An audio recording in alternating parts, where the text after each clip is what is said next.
47 minutes. That doesn't seem right. Quickly, it looks like the battery's about to die. Okay, well that's definitely a little bit different than the last time we went out. Wow, that really was not what I was expecting.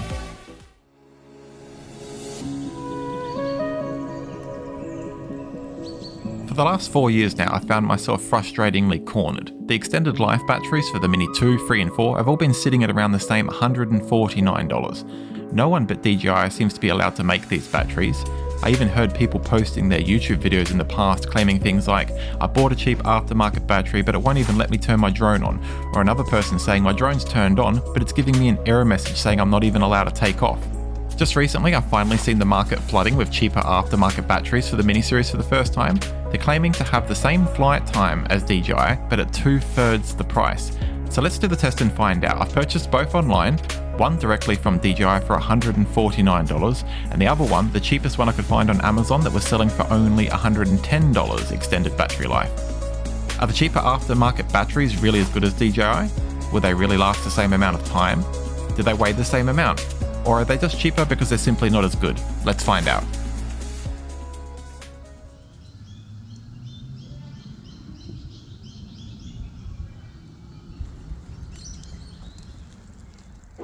Okay, so as I launch my drone, I'm going to show you some random highlights of my test flights, and I'm going to remind you that there's a mountain of variables when you're doing a battery life test. If I didn't write this long list of all the variables that are important to do the same way each and every time I do a test flight, I'm sure I'd get lots of comments. It would be very easy to get false different results. Here's a quick list of some things I can think of that would greatly vary the battery life. Fast or slow charging your battery. Of course, it's better to charge your battery slowly than to have quick charge. I also made sure to charge my batteries in the exact same way at the same place each and every time. And after I charge the batteries, I would make sure to leave them for a full 24 hours before doing the next test flight. If you charge your batteries and go out and fly immediately, you won't get as much battery life, but realistically, you probably only need to leave them to settle for a couple of hours to get the full expectancy out of your charge. Next variable, I made sure that I went out early in the morning when it was most likely to be non-windy, and if there was any form of wind that I can spot, I simply wouldn't do the flight. Hot or cold days can have a big effect on how the battery performs. Flying the drone at different heights has a surprisingly big effect, because if you're down low, you won't get very good reception, so you'll have to do lots of turns and stuff, flying your drone unevenly. Then when you think I'll go up to a high height so that I can fly the drone in gigantic, perfectly equal, like 3 kilometer wide circles, and you think you've done it perfect. No, now you're in the problem that the higher you get, the more variable the winds can come and change directions randomly. A lot of people don't even know that you can have winds blowing in the opposite directions at the same time at different altitudes. There's plenty more I could talk about for hours, but that will do for now. Let's get into the results. So each morning I did the test when the wind is low. I flew these gigantic circles around myself. I made sure the height was the same way, the batteries were charged the same way, left to settle for the same amount of time.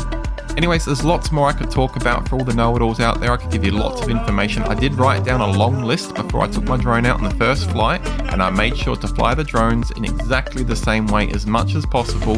So let's get into the results right now. Okay, time for the results. Now, for those of you that are extremely impatient, I'm just going to jump straight to it without giving you the details and just say, they're exactly the same. I can't believe it.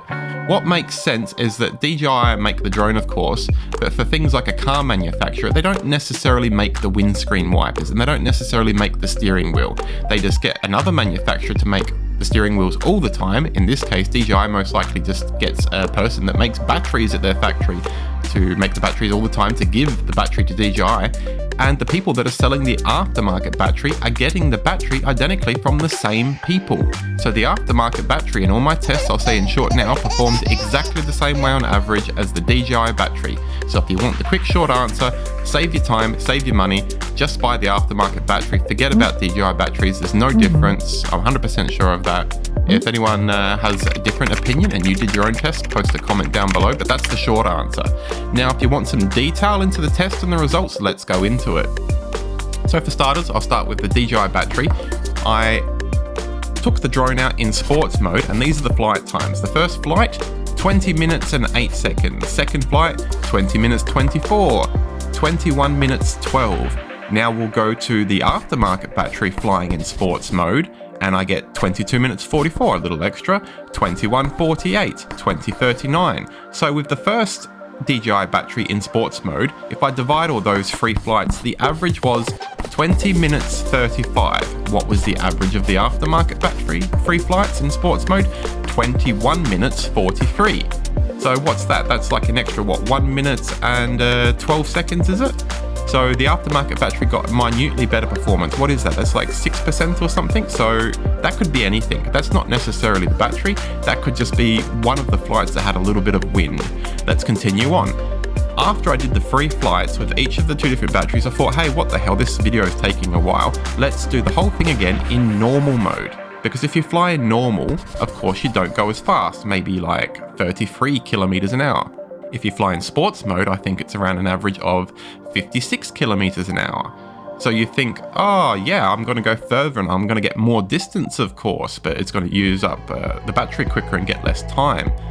And you think about the headwinds. If I'm in normal mode, maybe I won't move at all sometimes because I'll be stuck in the headwind. Well, let's find out what flight times it got if I go in normal mode and distances. I was very surprised. So in a nutshell again, normal compared to sport mode gives you about a third, 33% extra flight time. So the 22 minutes turns into 33. Let's go through the list now. So with the DJI battery, sports mode got the average of 20 minutes 35, bear in mind. Normal mode, the free flights were 33 minutes 38, 28 minutes 55. That was a bit windy that time. That was the only time I ever took the drones out where there was a bit of wind, so you can see the time's been cut down. 31 minutes 16. That's a total of 1 hour, 33 minutes, 48 seconds, an average flight time of 31 minutes and 16 seconds. Now go to the aftermarket battery, all that again. 33 and 5 seconds, 30 minutes 10, windy, because that was the same day, as I mentioned before. 31 minutes 38, total 1 hour, 34, 53, and an average of 31, 37. So the aftermarket in battery in normal mode, flight mode, got 31, 37, and the DJI battery got 31, 16. So again, nearly exactly the same. Again, the aftermarket battery won minutely, but that could be from anything. Maybe the aftermarket battery was manufactured 8 months before the DJI battery that I purchased was manufactured.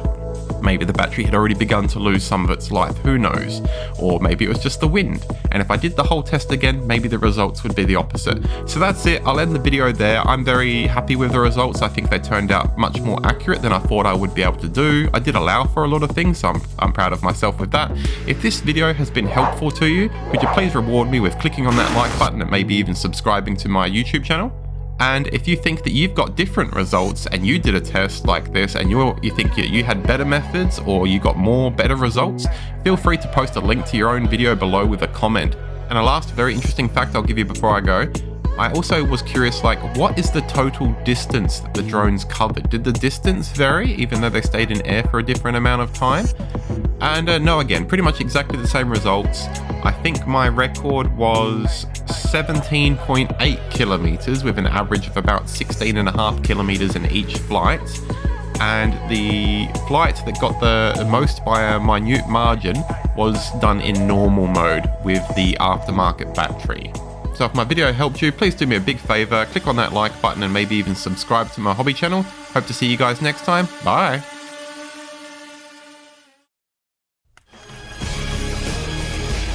ActionDan, the greatest hero of them all.